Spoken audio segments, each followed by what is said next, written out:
देखिए, पार्टनरशिप एक काफ़ी महत्वपूर्ण है। इसमें फर्म किस प्रकार से साझेदारी करती है इसके बारे में बताया गया है या किस प्रकार से एक पार्टनरशिप फर्म का संचालन होता है। इसके लिए सबसे ज़रूरी है कि हम इसके डेफिनेशन तलाश करें।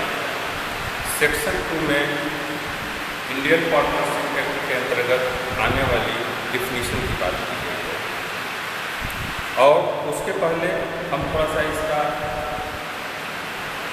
इंट्रोडक्शन के रूप में हम बताना चाहेंगे कि इसका परिवर्तन किस प्रकार से होगा, फर्म का जो है परिवर्तन किस प्रकार से हुआ, इन्फोर्समेंट कैसे हुआ। इस अधिनियम की भारतीय भागीदारी अधिनियम का नाम दिया गया है। इस एक्ट को इंडियन पार्टनरशिप एक्ट का नाम दिया गया है तथा इसका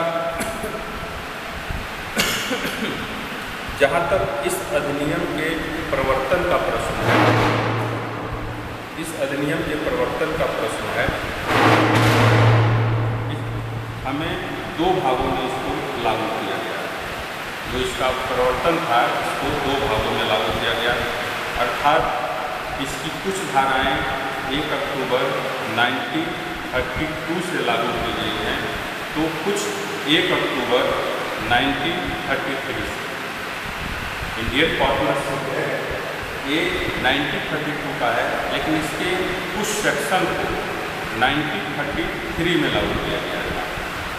धारा 69 के ऊपर जो 69 था जिसमें विशेषकर रजिस्ट्रेशन की बात की गई है, इसके उपबंध को 1 अक्टूबर 1933 से लागू किया गया है, जबकि शेष धाराओं को 1 अक्टूबर 1932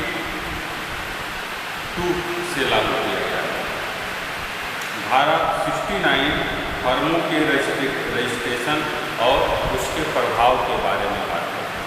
देखिए, पूरा जो सेक्शन था द इंडियन पार्टनरशिप एक्ट 1932 को लागू हुआ था, लेकिन बाकी सेक्शन जो है इसके 1933 से लागू माने गए।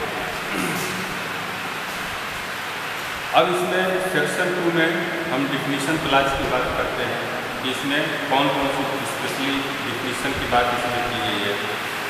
इन this act unless there is anything the subject is contract.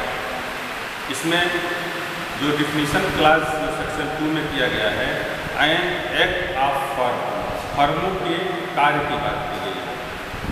Means any act या commission by all the partners और by the partners or agent of the firm which gives rise to a right enforceable by or against the firm. Firm का कार्य के बारे में इसमें बात की गई। इसके डिफिनीशन क्लास के अंतर्गत इसमें जो है फर्म का कार्य से फर्म के सब भागीदारों या किसी भागीदार या किसी अभिकर्ता का कोई भी कार्य या लोक अभिप्रेत है जिससे फर्म के द्वारा या विरुद्ध परिवर्तनीय कोई अधिकार युक्त होता है। अब इसमें जो दूसरी बात इसमें कही गई है, एक तो हो गया फर्म के एक्ट ऑफ फर्म के बारे में बात की गई है, दूसरी बात बिजनेस के बारे में बात की गई है। इसके डिफिनीशन क्लास में जो दूसरी बात आती है वो है बिजनेस। बिजनेस से मतलब क्या है? Business includes every trade, occupation and profession. मतलब बिजनेस में हम किसी भी प्रकार के, बिजनेस मीन्स कारोबार, कारोबार के अंतर्गत हर व्यापार, उपजीविका और वृत्ति आदि है। तीसरी चीज़ जो बात की गई है विहित। विहित मतलब प्रेस्क्राइब। प्रेस्क्राइब मीन्स वह prescribe by rule made under this act. विहित से इस अधिनियम के अधीन नियमों द्वारा विहित अभिप्रेत है। अब इसमें आता है third party. Third party means परगे। Third party use in relation to a firm or to a partners therein means any person is not a partner in the firm. पर व्यक्ति इसका मतलब ये होता है कि पद से यह अभिप्रेत है कि किसी फर्म या उसके किसी भागीदार के संबंध में प्रयुक्त किया गया है। ऐसा व्यक्ति अभिप्रेत है जो फर्म में भागीदार नहीं है।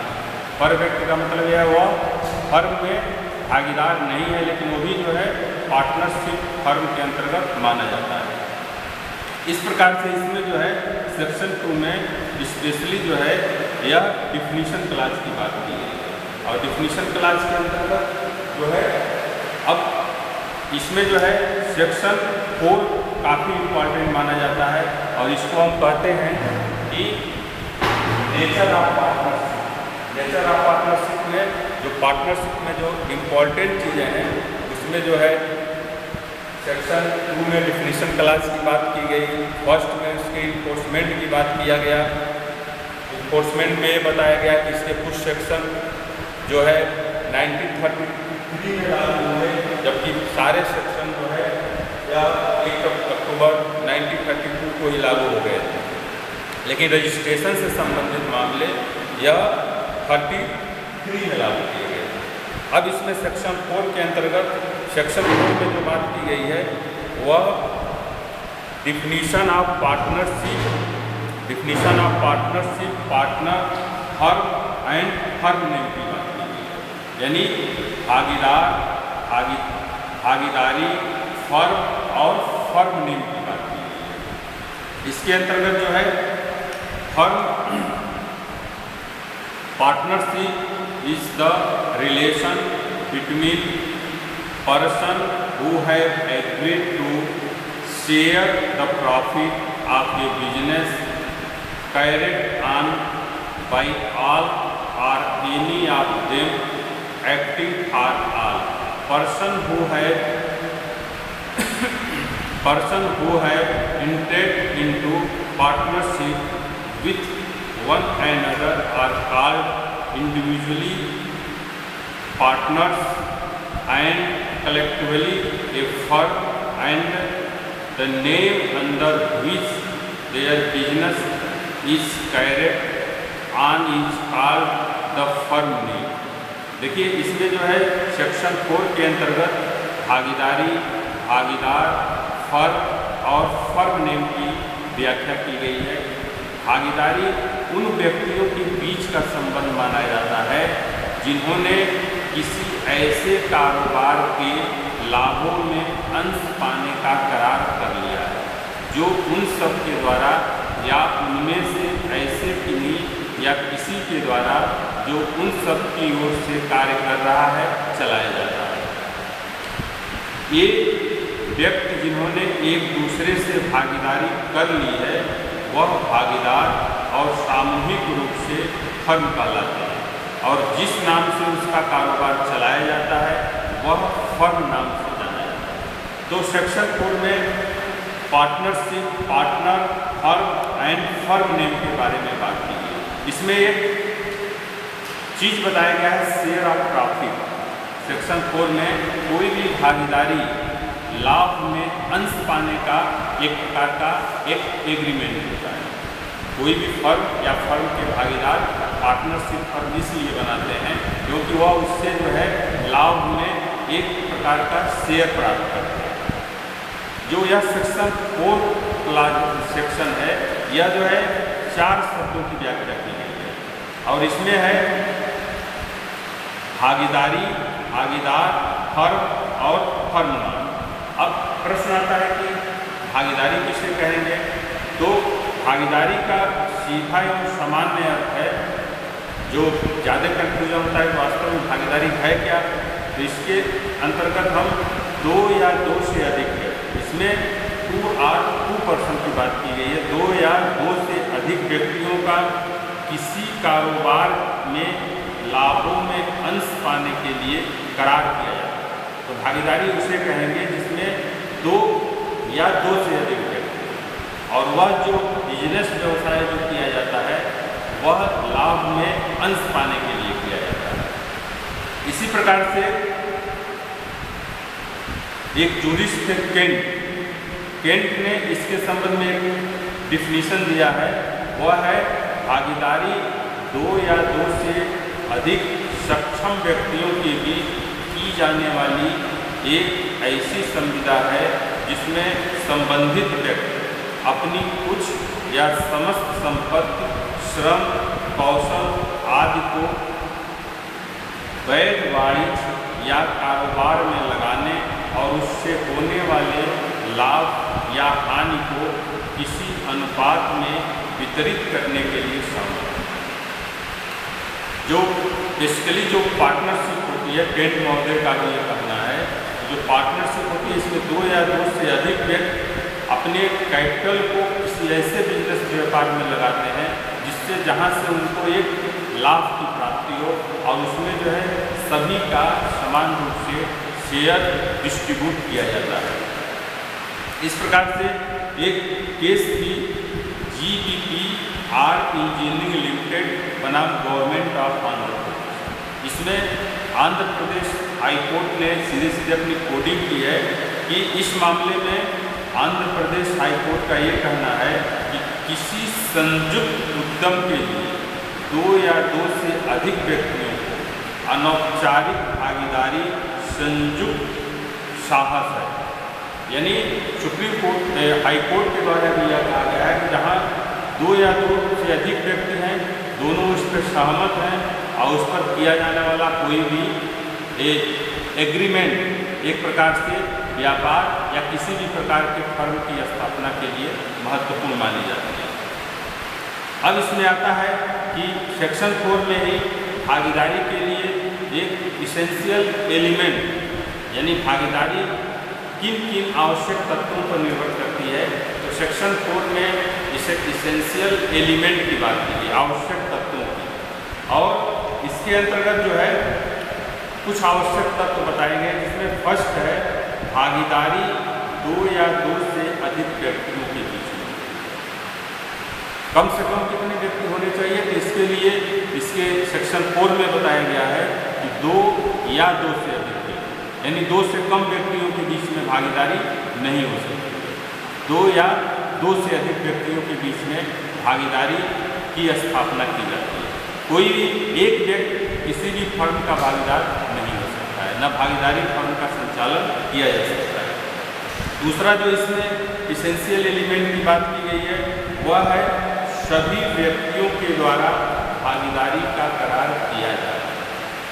मतलब जो भी पार्टनर एक फर्म का निर्माण कर रहे हैं उनके लिए क्या होना चाहिए कि जितने भी पार्टनर्स हैं उनका जो है उस भागीदारी फर्म के लिए एक प्रकार का एग्रीमेंट या करार महत्वपूर्ण माना गया है।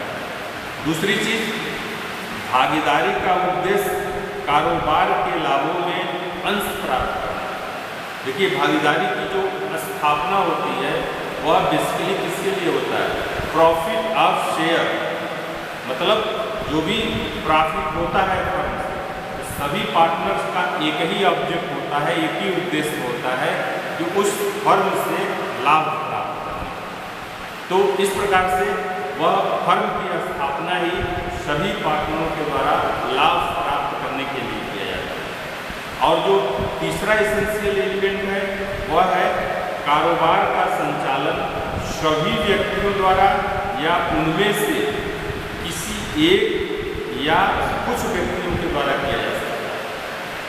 यानी जो बिजनेस होता है कोई ज़रूरी नहीं है कि सारे पार्टनर से मिल करके वह फर्म का वह स्थापना करें। इसके लिए जो है कुछ व्यक्ति मिल सकते हैं या सभी व्यक्तियों के द्वारा फर्म का संचालन किया जाता है।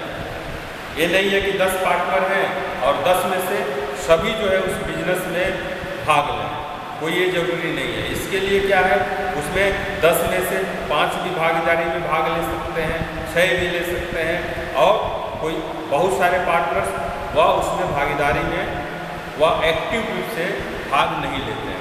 तो इस प्रकार से जो सेक्शन 4 में जो चीज़ें बताई गई हैं कि भागीदारी के लिए सबसे जो आवश्यक तत्व होता है वह होता है 2 या 2 से अधिक। दूसरी चीज़, इसमें एग्रीमेंट की बात की गई कि फर्म जिसके लिए स्थापित की जाती है उसके लिए फर्म के सभी भागीदार आपस में एक प्रकार का करार करेंगे, एग्रीमेंट करेंगे। और तीसरी चीज़ क्या है, इसमें शेयर ऑफ प्रॉफिट की बात की गई है। जब भागीदारी फर्म की स्थापना जिसके लिए की जा रही है तो सभी भागीदार आपस में वह उसके प्रॉफिट को शेयर करें। और तीसरी जो चौथी चीज़ इसमें बताई गई, इसमें सभी पार्टनर्स का एक होता है कि कोई ज़रूरी नहीं है कि सभी उसका बिजनेस करें, उसमें से कुछ भी कर सकते हैं और उसमें भाग नहीं भी ले सकते। अब इसमें जो है सेक्शन 4 में जो चीज़ें बताई गई है कि करार के अंतर्गत इसमें कहा जाता है कि भागीदारी का पहला एवं आवश्यक तत्व होता है एग्रीमेंट। और एग्रीमेंट के अंतर्गत 2 या 2 से अधिक व्यक्ति किसी सक्षम भागीदारी के लिए आपस में एक प्रकार का करार करते हैं। और करार के लिए आवश्यक है 2 या 2 से अधिक व्यक्तियों का। जो इसेंशियल एलिमेंट में जो चीज़ें बताई गई है उसमें एग्रीमेंट महत्वपूर्ण है कि जब तक एग्रीमेंट जो है वह सक्षम पार्टनर्स के द्वारा नहीं होगा तब तक वो भागीदारी फर्म का संचालन नहीं हो सकता है। इसीलिए इसमें कहा गया है कि 2 या 2 से अधिक व्यक्तियों का होना आवश्यक माना गया है। दूसरी चीज़ है कारोबार या बिजनेस। भागीदारी का अगला आवश्यक तत्व है कारोबार। भागीदारी के लिए कारोबार का होना अपरिहार्य है। यह आवश्यक नहीं है कि कारोबार का संचालन सभी भागीदार, मतलब जो भागीदारी जो स्थापित की गई है उसके लिए बिजनेस महत्वपूर्ण है। और बिजनेस के लिए यह महत्वपूर्ण है कि सभी भागीदार, कोई ज़रूरी नहीं है कि उसमें भाग लें। एक केस आई थी बिरदी चंद बनाम भरत चंद। बिरदी चंद बनाम भरत चंद AIR 1940 नागपुर के केस है। इसमें कहा गया है कि 2 व्यक्ति मिलकर रुई की 100 आंखें खरीदते हैं और संयुक्त रूप से बेचने का करार करते हैं। यह कारोबार भी है और कारोबार दोनों में व्यक्ति भागीदार भी है। लाभ में अंश पाने के संबंध में ये कहा जाता है कि जो भी लाभ होता है उसमें सभी पार्टनर्स का अपना एक शेयर होता है।